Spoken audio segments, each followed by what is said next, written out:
Hello friends, welcome to our channel technical Atmaram. दोस्तों मैं हूं आत्माराम तायड़े। दोस्तों आज का टॉपिक है कि ट्रांसफार्मर की रेटिंग केवीए में क्यों होती है। दोस्तों ये बहुत मोस्ट इंपॉर्टेंट चीज है जो एग्जाम में तो नहीं बट इंटरव्यू में कहीं ना कहीं 110% जरूर ये पूछा जाएगा और पूछते ही है। ठीक है दोस्तों। तो दोस्तों इस टॉपिक को अच्छी तरह से समझने के लिए इस वीडियो को शुरू से इंड तक पूरा देखिए। तो दोस्तों शुरू करते हैं आज का वीडियो। दोस्तों हम जानते हैं कि ट्रांसफार्मर जो रहता है एक केवी में रहता है, लेकिन ये क्यों केवी में रहता है, किलोवाट में क्यों नहीं रहता है, केवीआर में क्यों नहीं रहता है, इसकी रेटिंग केवी में ही क्यों होती है। तो दोस्तों इसके बहुत सारे पॉइंट है, मैं आपको सब डिटेल्स भी बताऊंगा, क्लियर करूंगा, है ना, जो प्रूफ करते हैं कि ये केवी में ही रहता है। ठीक है दोस्तों। तो दोस्तों शुरू करते हैं। दोस्तों जैसे हमारी एनर्जी, ट्रांसफार्मर को जो हम एनर्जी देते हैं, ठीक है दोस्तों, जो एनर्जी रहती है दोस्तों वो वोल्टेज और करंट के फॉर्म में आती है। ठीक है दोस्तों, वोल्टेज और करंट के फॉर्म में, उसमें पावर फैक्टर का कोई रोल नहीं है। ठीक है दोस्तों। इसमें दोस्तों ट्रांसफार्मर में दो तरह के लॉस होते हैं। एक तो होता है कोर लॉस, जिसको कांस्टेंट लॉस बोलते हैं, जो होता है वोल्टेज के कारण, जो कि कंपनी में फिक्स रहता है ना, फिक्स रहता है, वो उतना मतलब उतना रहता है, वो वोल्टेज के कारण होता है दोस्तों। ठीक है। और दूसरा होता है कॉपर लॉस। कॉपर लॉस ये वाइंडिंग के कारण होता है दोस्तों, है ना, कॉपर वाइंडिंग रहती है हमारे शरीर में, कॉपर लॉस होता है। तो इसका जो लॉस होता है कॉपर लॉस, इसको हम आई स्क्वायर आर में निकालते हैं। ठीक है दोस्तों, आई स्क्वायर आर में निकालते हैं तो इसमें बात हो गई सिर्फ करंट की।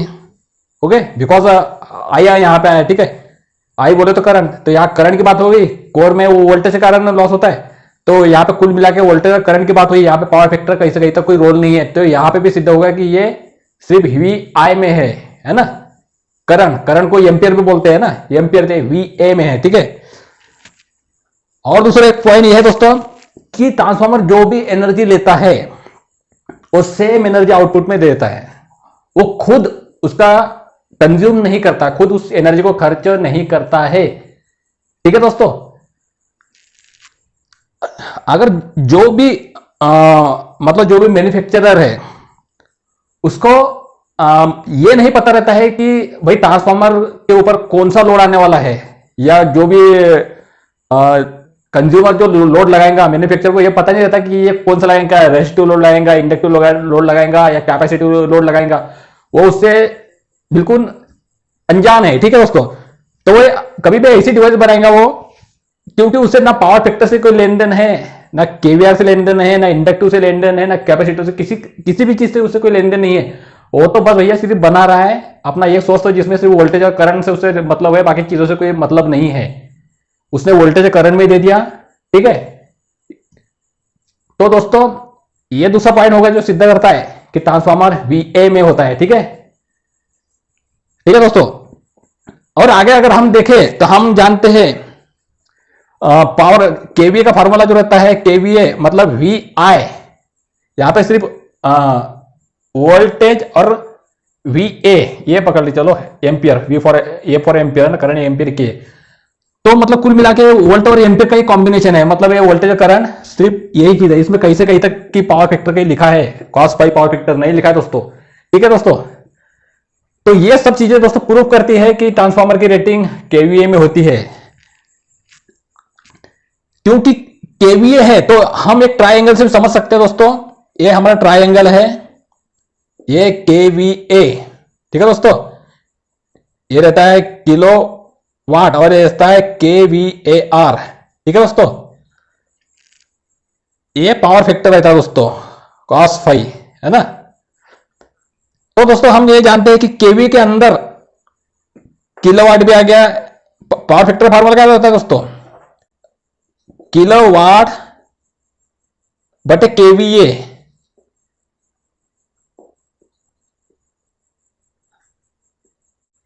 दोस्तों सबसे पहले आपको एक चीज मैं बता दूं कि जो हमारे तीन तरह के लोड होते हैं।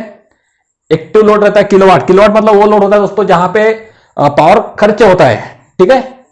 जहां पे पावर खर्च होता है वो, इसलिए वो किलोवाट में रहता है, क्योंकि उसमें शो करता है भाई, जैसे मोटर किलोवाट में होती है, क्योंकि उसमें पावर खर्च करती है, वो जितना भी हम उसमें पावर देते हैं, ठीक है, तो उसमें से वो पूरा पावर मतलब उसकी जो रेटिंग है उतना पावर तो वो खर्च कर ही लेता है। ठीक है दोस्तों, कुल मिला के इलेक्ट्रिकल एनर्जी मैकेनिकल एनर्जी में कन्वर्ट कर देता है। डेट मीन्स उसमें कोई पावर खर्चा हो गया उसका। ठीक है, और दूसरा रहता है दोस्तों, एक किलोवाट का समझ गए, केवीआर। केवीआर दोस्तों ये होता है एज्यूमिंग पावर रहता है। एज्यूमिंग मतलब ये रियल में होता नहीं है, लेकिन उसको एज्यूम किया जाता है। ये सिर्फ इन पावर को मेंटेन करने के लिए, कि इनका पावर फैक्टर को मेंटेन करने के लिए इसका यूज किया जाता है। इंडक्टिव लोड के कारण जो पावर फैक्टर हमारा लेगिंग में जाता है उसको लीड में लाने की वो कोशिश करता है, या मतलब उसको लाने के लिए केवीआर का यूज किया जाता है। ये केवीआर बोलते कैपेसिटर बैंक लगाते हैं हम, एपीएफसी पैनल लगाते हैं इंडस्ट्रीज में, है ना, तो वो सब इसके अंतर्गत आते हैं दोस्तों। उसको केवीआर में शो करते हैं उन चीजों को। ठीक है, तो दोस्तों कुल मिला के हम ये देखेंगे कि इसमें वोल्टेज और करंट का ही रोल है। कहीं से कहीं तक इसमें ना पावर फैक्टर आ रहा है, सेकेंडरी साइड पे वोल्टेज और करंट ही दे रहा है दूसरा, है ना, वोल्टेज करंट ले रहा है, वोल्टेज करंट दे रहा है, ये खुद उसका कुछ खर्चा कर नहीं रहा है। तो उससे क्या मतलब कि पावर फैक्टर हो, और पावर फैक्टर का एंगल पे डिपेंड करता है दोस्तों, केवीए किलोवाट का एंगल या वोल्टेज और करंट का एंगल, है ना, ये भी पावर फैक्टर कहलाता है, वोल्टेज करंट का एंगल। ठीक है दोस्तों, लेकिन इसमें कोई एंगल ही नहीं है, सीधा दे रहा है सीधा आ रहा है, कोई एंगल से कोई रिलेशन नहीं है। इसलिए दोस्तों इसका रेटिंग जो रहता है वो केवीए में रहता है दोस्तों। ठीक है, क्योंकि वो स्टैटिक डिवाइस है, वो सिर्फ इलेक्ट्रिक एनर्जी एक सर्किट से अनदर सर्किट में सिर्फ प्रोड्यूस करती है, ट्रांसफर करती है, वो खुद उसका खर्च नहीं करती है। ठीक है दोस्तों, तो इसी कारण दोस्तों उसका केवी में यूज किया जाता है। और मेन बात तो मैन्युफैक्चरर को ये पता नहीं रहता कि भाई तुम कौन सा लोड चलाएंगे, तो वो काय को उसके हिसाब से उसको डिजाइन करेगा। तो वो बोलते सिंपली केवीआई में मैंने आपको वोल्टेज करंट दे दिया, आप तुम्हें जो चलाना है वोल्टेज करंट का जैसा यूज कराना है वो करो। ठीक है दोस्तों, उससे उससे कोई रिलेशन नहीं। हमें जानते हैं कि अलग अलग लोड पे अलग अलग पावर फैक्टर आता है दोस्तों। किलोवाट पे पावर फैक्टर कुछ अलग रहेगा, केवीआर पे कुछ पावर फैक्टर कुछ अलग रहेगा। तो दोस्तों यही कंडीशन होती है कि ट्रांसफार्मर की रेटिंग केवीए में होती है, क्योंकि उसमें पावर फैक्टर का कोई रोल ही ना हो। ठीक है दोस्तों, पावर फैक्टर इसमें भी आता है, किलोवाट में भी आता है, केवीआर में, दोनों में पावर फैक्टर का रोल रहता है दोस्तों, लेकिन केवीए में नहीं रहता है। ठीक है दोस्तों, क्योंकि हर लोड पे पावर फैक्टर वेरिएट होता है। किलोवाट में पावर फैक्टर की रेटिंग कुछ अलग रहेंगी, केवीआर में कुछ अलग रहेंगी। तो दोस्तों कुल मिला के इसी कारण ट्रांसफार्मर की जो रेटिंग है वो केवी में रहती है। तो दोस्तों मेरा वीडियो अच्छा लगा हो तो लाइक कीजिए, सब्सक्राइब कीजिए। Thank you.